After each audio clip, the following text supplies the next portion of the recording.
So this is another kind of a challenge here. This was a male preterm who was brought for ROP screening, born at 7 months, birth weight 1,000 grams, and he presented at 37 weeks, which is just reaching term. Go ahead.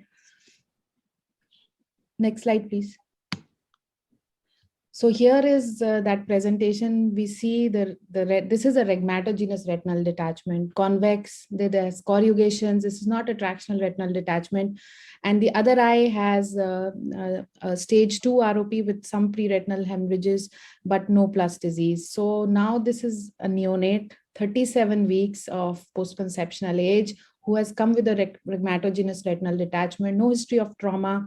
First, we suspected whether there was a non-accidental injury there, but there's no such history. This is a male baby.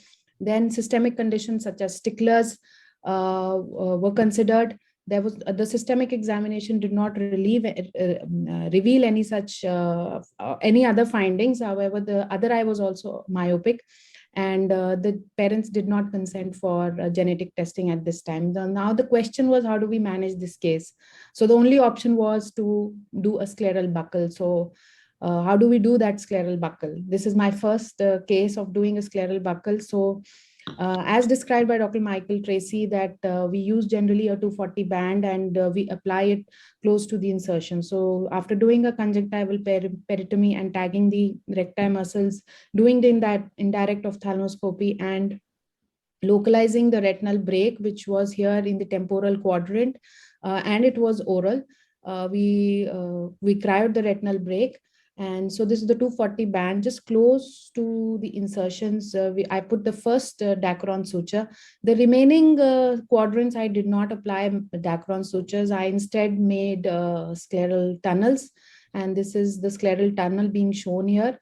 Again, because this was a very, very small eye, the scleral rigidity is low. There was difficulty in performing these scleral tunnel incisions, but I managed to do them. The only idea was that we know that in these cases, the scleral buckle has to be removed subsequently.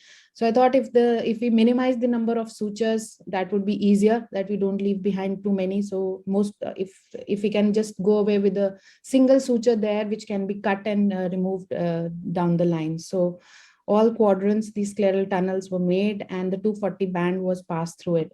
This is the post-operative photograph just a week later, and the retina was attached, thankfully, but the story did not end there. Okay, so these are just the steps of the buckle. Okay, this is the post-operative 1 week. We can see that it has induced a little more myopia. There is -9 diopters of myopia in the right eye, but the left eye is also myopic, -7 diopters. At 1 month down the line, we did an EUA. The intraocular pressures were higher in the right eye, 18, and 6 millimeters in the left eye. So we started the child on brinzolamide and timolol. Go ahead, please. Next slide, please. Increasing corneal haze and increasing corneal diameters were observed, and at a post-conceptional age of 55 weeks, that is 3 months after surgery, I removed the buckle.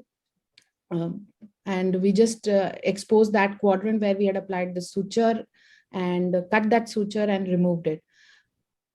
Post the scleral buckle explant, there was only a slight difference of 1 millimeters around in the axial length of both the eyes. However, the child did go on to have raised intraocular pressures. He was sent to the glaucoma clinic, where they have done a limited DLCP. And go ahead, please. In the post-operative follow-up, there was also notice of localized lens coloboma. I don't know, I didn't see it at the time of the first surgery, whether cryopexy had induced this localized lens coloboma. However, the pressures are now controlled with a limited DLCP, and the retina remains attached. The other eye, the ROP regressed. So so far, so good.